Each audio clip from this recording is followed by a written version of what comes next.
Suatu ketika gue berkencan dengan seseorang yang memiliki borderline personality disorder. Dan dia emang suka emosi dan emotionally abusive, almost physically abusive as well. Dari awal-awal kita make out di kamarnya itu, dia udah sering maksa untuk berhubungan badan. Dan dia secara paksa menyelipkannya ke dalam celana dalam gue walaupun gue menolaknya. Dan biasanya dia akan berhenti saat gue mendorongnya. He would sometimes hold me down onto the bed and say, kalau gue mau perkosa lo, gue bisa. Tapi gue gak akan perkosa lo karena gue orang baik. Tapi lo harus tahu kalau gue bisa. Suatu hari gue lagi di tempat dia lagi dan bercumbu lagi. Dan kali ini dia maksa banget untuk berhubungan badan dan gue tetap menolak. Tapi dia berkata, if you say stop one more time, I'm done with you, kita putus, you get out of my room. So I said stop again, lalu dia usir gue. Dan I was just crying on his bed and said, really? Masa karena itu doang you're done with me and am I just a sexual object to you? Dia bilang, well what else can you offer me? I said, love, affection, and other things. Terus dia bilang, enggak tuh, buktinya kemarin when I asked you to buy me stuff aja, lo gak bisa. Lalu dia meneruskan dengan berkata, ini alasan kenapa mantan lo ninggalin lo, dan gue bakal ninggalin lo, dan semua cowok di dunia ini bakal ninggalin lo, karena selalu menolak berhubungan badan. That's why no one loves you and you're always going to be left. Lo gak pantas dapetin gue. Terus setelah dia bilang itu, bodohnya gue termanipulasi. I was crying and said, okay fine. FYI, I was a virgin, and he knows my virginity is very important to me. Then I said, tapi please pakai kondom. And he said, no condom. And then kita berhubungan seksual. Saat itu gue menangis, karena rasanya begitu sakit, and I told him to stop. Tapi dia malah marah-marah, dan honestly, at that moment, I genuinely thought I was dead, or wanted to die. Setelah kejadian itu, gue ngerasa gue gak punya masa depan lagi.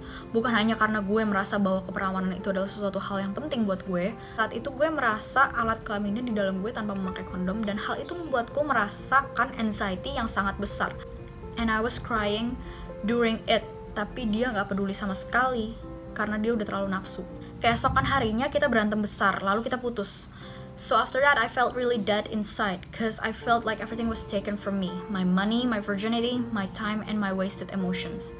Then I had a freak out about HIV cause he was drug addict, and so I got tested and had a few panic attacks. Saat kita bercumbu, dia sering kali menggigit bibir saya sampai berdarah dan payudara saya would bleed as well. You are all, each and every one of us are free in choosing someone who we're gonna be with. Tapi please banget make sure kalau kalian tuh tahu someone itu tuh udah baik belum buat kamu, mature for you, good for your growth, good for your inner growth atau enggak. Know his or her motive dari awal, please. Kalau misalnya emang motif dia nggak jelas di awalnya, kalau misalnya kalian nge-sense kalian cuma mau dijadiin his or her sexual objects to fulfill his or her satisfaction, dan jangan mau gitu loh.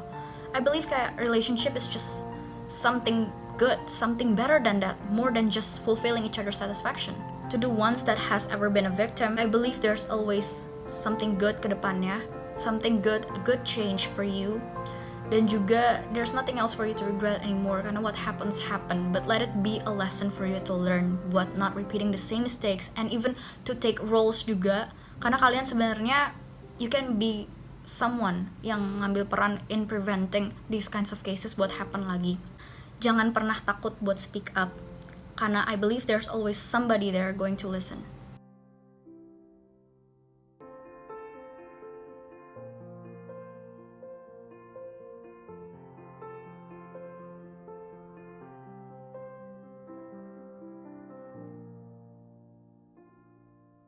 Setelah SMA, gue cuti kuliah selama setahun. Selama cuti, gue magang di kafe dekat rumah. Semasa itu nyokap gue sering keluar kota, jadi bokap saja yang ada di Jakarta. Dan kebetulan, gue di rumah itu bertiga, sama adik gue dan bokap gue. Suatu malam pas adik gue nginep di rumah temennya, pas gue lagi tidur tiba-tiba bokap bangunin gue. Dan dia bilang, dia mau tidur sama gue. Pas lagi tidur tiba-tiba bokap megang-megang badan gue di daerah yang sensitif. Dan dia meluk gue sambil bilang kalau gue anak kesayangannya. Setelah kejadian itu, sampai sekarang gue gak pernah beritahu siapapun, kecuali teman-teman terdekat gue. Karena gue takut ngerusak hubungan keluarga gue. Jujur gue shock banget karena seharusnya peran orang tua di sini adalah menjaga anaknya dan keluarganya.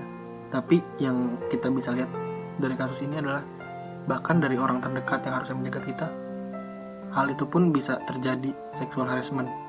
Dan itu tuh nggak bisa ditoleransi sama sekali karena siapapun pelakunya harus ditindak. Karena kalau tidak ditindak, kejadian seperti ini akan terus terjadi dan bakal dianggap hal yang wajar saja oleh orang-orang. Jadi lebih baik kita harus berani speak up, walaupun kadang realita itu menyakitkan, cuman ada baiknya kita berbicara apa adanya dan memberitahu yang sebenarnya. Kita bisa mulai dari diri kita sendiri untuk melakukan hal ini. Pernah pas ospek jurusan, kegiatannya itu kemah di luar kampus. Gua waktu itu tidur di ujung tenda, gak pakai sleeping bag karena udah ngerasa capek banget sama kegiatan seharian. Jadi gua ketiduran dalam keadaan masih pakai sepatu. Sekitar jam 3 pagi kira-kira, gua ngerasa berisik banget di samping gua. Gak taunya pas gua melek ada 3 cowok, kayaknya itu cutting karena mereka pakai baju panitia. Pas gua kebangun, mereka lagi duduk ngelilingin gue. Nah, ada satu cowok yang pas gue melek, posisi dia di atas gue, kayak abis meluk gitu. Dia sama teman-temannya langsung kaget gitu pas gue kebangun. Di situ gue langsung duduk sambil memeriksa jaket gue yang ternyata bagian belakangnya itu udah kebuka. Sambil nanyain, kenapa kak? Salah satunya ada yang jawab, gak kok dek, gak apa-apa, cuman ngecek. Tidur lagi aja, kamu gak mau pakai sleeping bagnya? Emang gak kedinginan kamu? Sleeping bag kamu mana? Sini kakak pakein. Dia langsung nyerocos gitu. Gue masih nahan ngantuk. Akhirnya gue iyahin aja pakai sleeping bag. Pas paginya gue baru kepikiran, harusnya yang ngecek gitu kan cutting cewek lagi. Kenapa cowok? Setelah beberapa bulan kemudian, gue baru cerita ke temen deket gue. Karena itu bikin gue takut setiap ngeliat anak himpunan. Dan juga sampai sekarang gue gak tahu siapa orang. Saat kita ada di lingkungan luar yang belum sepenuhnya kita kenal, nah ini kita sebagai cewek emang bener harus hati-hati, bener-bener namanya harus waspada. Cowok-cowok ini bener kayak ngerasa nyari kesempatan banget dalam kesempitan. Kita harus tetap waspada sama diri kita masing-masing, jaga diri kita. Gue sadar ini salah banget. Pas SMP, gue pacaran sama si C. Dia anak pindahan dan setahun lebih muda dari gue. Terus gue pacaran sama dia dan gue akuin kalau pacarannya udah cukup parah di umur gue. Dari kiss, raba-raba, sampai lainnya, dan emang ada fotonya. Gue tahu ini salah. Dan dulu gue sebarin ke teman-teman gue. Karena dulu gue pikir bangga pernah gituan sama cewek. Singkatnya, satu sekolah tahu dan dia dibully. Sampai wali kelas juga bully dia. Tapi gue gak tahu kalau dia lagi ada masalah keluarga. Dia juga gak mau putus sama gue. Mungkin karena udah gak punya teman. Singkatnya, dia mengakhiri hidupnya dengan gak makan sama sekali. Rasanya hancur banget kalau ingat pas ikut mis satu peti. Dan orang tuanya juga gak tahu kalau gue alasan kepergiannya. Sekali lagi gue minta maaf. Gue gak nyangka si cewek bakal ngakhiri hidupnya. Kayak gue speechless banget. Tapi gue cuma bisa bilang buat kalian yang lagi ada di masa ini, jangan lupa kalau masih ada orang yang sayang sama kalian. Masih ada keluarga dan sahabat-sahabat kalian yang care sama kalian. Dan kalau kalian merasa masalah ini udah terlalu berat, sekarang udah ada Komnas Perempuan. Kalau kalian merasa kalian butuh perlindungan. Dan gue juga cuma bisa bilang buat kalian cewek-cewek di luar sana, jangan pernah ngelakuin hal yang bikin kalian nyesel seumur hidup kalian. Dan buat kalian yang udah pernah melewati masalah ini, congrats, kalian adalah wanita-wanita kuat.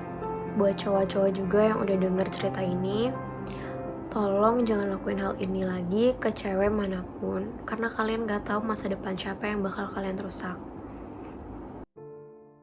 Ada kejadian yang gak bisa gue lupain sampai sekarang. Bahkan lihat tempatnya aja bikin gue masih ngerasa jijik sampai saat ini. Waktu kecil, kelas 2 SD, itu pertama kali gue ngalamin hal itu. Sekitar jam 10 atau 11 pagi, gue disuruh mamah ke minimarket dekat rumah untuk beli obat perjalanan. Karena hari itu kita sekeluarga mau pergi. Begitu sampai, gue langsung nyari ke barisan obat dan ternyata nggak ada. Akhirnya gue inisiatif buat nanya mas-mas yang lagi nyusun barang. Awalnya sih normal.